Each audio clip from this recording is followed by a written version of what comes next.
let's begin this, right? So we're gonna break down Rhiannon, right?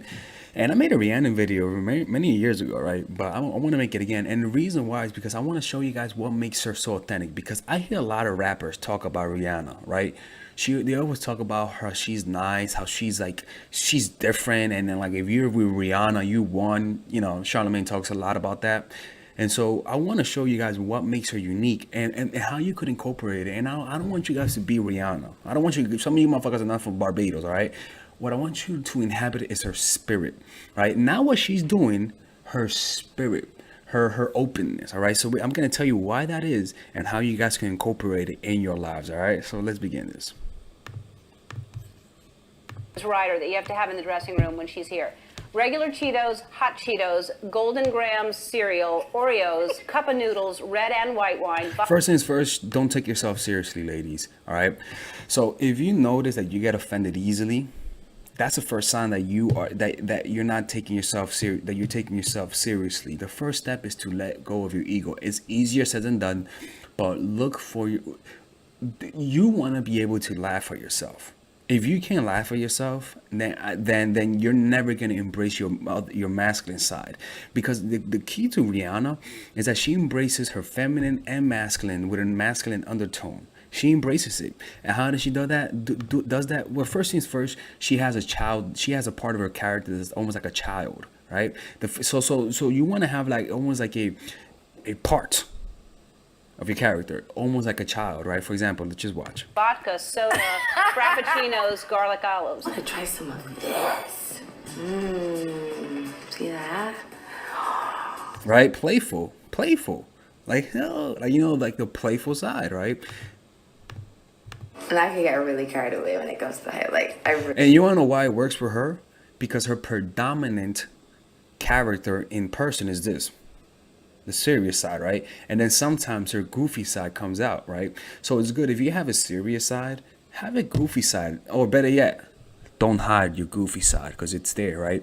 Embrace your goofy side. Being goofy, women are goofy. You women are just goofy by nature. You're just goofy, right? Embrace your goofy nature, right? So that childlike character you want to have it. And the problem is as you grow older, people try to tamp down that inner child, right? And if you notice, the people who fascinate us the most are people who still retain a little bit of that child spirit. And how do you do that? One, you're constantly learning by consistently trying to learn. It will retain that childlike spirit because the foundation of a child is curiosity, freshness, right? That's the first thing. It's just always learning will keep your brain active and will keep you in a high level. I'm not kidding with you. When you want to learn something, you feel energized. It's just how it is, right? Now, the next thing that she does is that she doesn't just have a child part of her character, but also she incorporates it with her adult side, all right? Let me show you how she does it. Really good. I layer highlighters all the time. Charlotte! Hey, Charlotte. If I had See, a playful. superpower, You see, playful. She just has a playful side right now. it would have to be being able to eat anything I want and stay skinny. And I would just spread joy. There's nothing healthy. So her face, I don't hear anything I want and stay wow, skinny. watch. And That's the I next would just one, spread joy. right? The next thing is being willing to show negative emotions. Like I always say, right? A child is happy, but to embrace the adults, you have to rein in that happiness and learn how to shut it down when it's time to shut it down, right? So you have an inner adult, an inner part of you that stands up for yourself when somebody tries to take advantage of you, right? And we're gonna see more of it. There's nothing healthy I don't here. I don't eat the Oreos that much, but Golden Grams, I haven't eaten those in about 2 years. Hot Cheetos, definitely happening. Right. We'll see. But thank God. Watch. It's the worst thing. But thank God. Again, she's eating. The way she's eating right now is very childlike. But the reason why she gets away with it is because people know her as serious. You cannot be known as a fucking immature child and then act like this and expect it to work. Your predominant image has to be of someone who's serious. And then when they see this, It's like, oh wow, there's another side. You see the contours. You're not just a flattened version of a person with no dimensions. You become a shown your child side. Whenever you're known as serious, you're able to see the contours of your character. You become more three-dimensional. You see what I'm saying? Adam, if I had a ton of legs like a booth, I would. Let me show her. Let me show you. Let me show you a video of her being mad, right? And again, look, it's important to understand it, because that's what makes her unique. It's not just the child side and the sexy side, but also a mix of child, sexy, and a little bit of mean, a hint of coldness to her. Watch. Oh my God, Jesus Christ! Sorry, people. Watch. Watch, a band, she was playing in a band and they fucked up, right? Naturally, you try to hide the fucked upness and not try to show negative emotions. What she does is that she's willing to show negative emotions. Watch. Stop this shit. What the fuck is that? Why is the track off from the band? And again, it's not like she's trying to prove a point. It's not like she's trying to, let me be a bitch. No. The moment required her, they fucked up, right? She felt like she fucked up, and so she didn't keep it to herself. It wasn't like she's like, let me show how tough I am. Because then, if that's the case, if you're just trying to prove a point, then she would have picked some other point to complain, and people would have said, yo, dude, like, that's a little unfair. You see what I'm saying? It's like when you're trying to prove a point, as opposed to just being yourself, right? So when you're just being yourself, you react to events accordingly. But when you're just trying to show that you're tough, you're gonna pick the wrong moment to be tough, because you're hoping for anything that you're hoping for any occasion. And usually when you're doing that, you're gonna see things that are not there. But you're just being yourself. The moment comes for you to be assertive, and you do it, and you say no. You call people out on the bullshit, right? You gotta have that switch of being feminine, but then when it's time to bring out your inner father, the party that stands up for yourself, you bring it out, and it creates this. She's not happy no more. No more happy Rihanna, right? And so when you usually see her happy, when you see the seriousness, you respect it. You respect the seriousness. This is the bullshit we deal with when we're just doing a random rock and roll tour, all right? All right, and as people and as the people in the rock, the musicians are like, holy fuck, right? They're like, oh my God, we pissed her off. That's respect. Now the reason why is because she's not just a bitch. They know she has a good side, and the fact that she's being a bitch isn't her fault. You see what I'm saying? With no rehearsals and shit. I apologize for everybody at home streaming live on Love Life and Jay-Z's site, Life and Times. We can start this one again from the top. Wow. You see, and again, it's not just being a bitch. It's being able to be willing to be assertive. Now, you guys might not come out and look like Rihanna. What I'm saying is the spirit, the willingness to do that.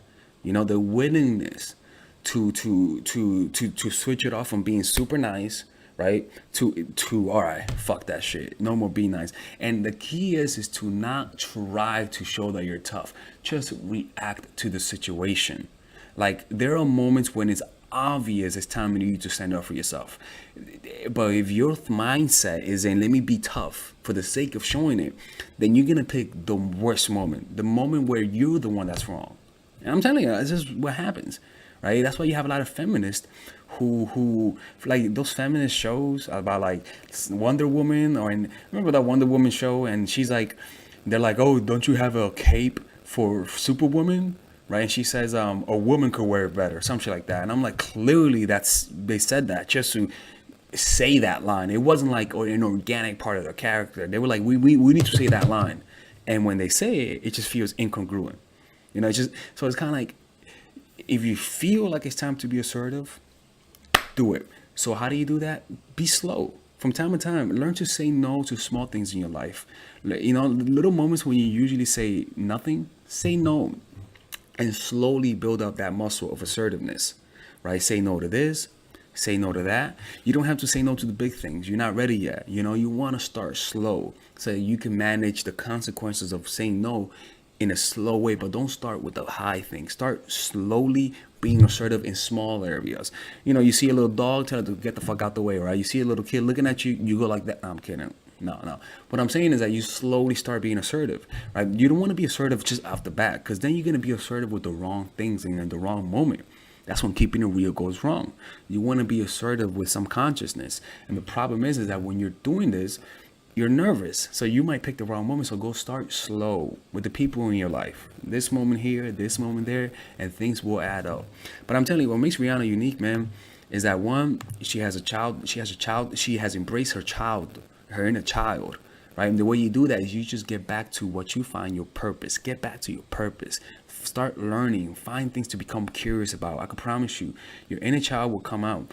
The next thing is integrate the adult with the childlike mindset, right? Learn to be more assertive, right? Be more willing to show negative emotions. And if you do that, it's gonna emit an authenticity that's unique and that's attractive, because then people will see you and realize how repressed they are, and that causes you to be more magnetic.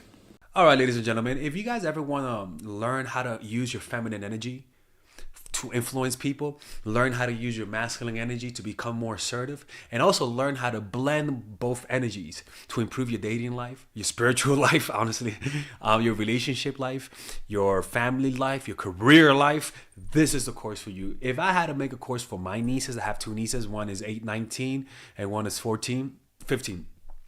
16. Holy shit. Oh my God, he's a bad fucking uncle. He's a bad uncle. Get him. Shut up, Melissa. You should get this course, right? And this is the course that I will make for them. So, for example, watch the curriculum, right? In the first week, we're going to be showing you how to establish a strong masculine foundation without letting it hurt your feminine energy. This masculine foundation is a source of who you are, right? It's your bodyguard. Without this, whatever feminine energy you create will be destroyed by the outside, because your masculine is your shield. So we'll talk about goal setting. We'll talk about how to develop a serious attitude. We're going to be talking about how to use more logic, how to use more goal-oriented behavior. It's more how to be a man. Now the next one is how to embrace the feminine energy, right? This one would teach you about how to minimize excessive masculine traits, developing self-awareness, healing abundant feminine energy, regulating your emotion, mastering voice qualities and facial expressions, surrendering control, and allowing pain to be felt. This is honestly, this will supercharge, like Kaioken, your masculine energy. After that, we have femininity in the workplace, and how to be feminine in the workplace without letting people take advantage of you, and the nuances of how women on power should behave versus women who are subordinates in the workplace, and even the dress code. This is based on psychology, people. It's kind of insane. I'm actually excited about this one. The next week, we talk about navigating the labyrinth of male and female friendship, and this a lot of women find confusing, so we talk about that. And how to identify envious friends, how to identify the good friends, how to keep male friends, and how to keep female friends. Week 5, we talk about how to release the burden of the past and stop and destroy mental projections. This is actually really powerful. And then week 6, we talk about how to increase your observational power so that you could read people better. And we have a bunch of bonuses. The course starts at $99, and you guys can pre-order the course today at $69 before it goes out. If you're watching this, most likely I'm in the meditation retreat, so I will be praying for all of you guys. And just click on the description down below of the video. Right there, you'll see it, and you could pre-order that course. It's gonna be out by the end of next month or the beginning of February of March. One of the two, people, because I have a 10-day retreat to do, and I want to finish the course after the retreat, because I think the ideas are gonna be so much better. All right, man. I'll see you guys later. Pre-order, man. Oh, I'm closing the channel.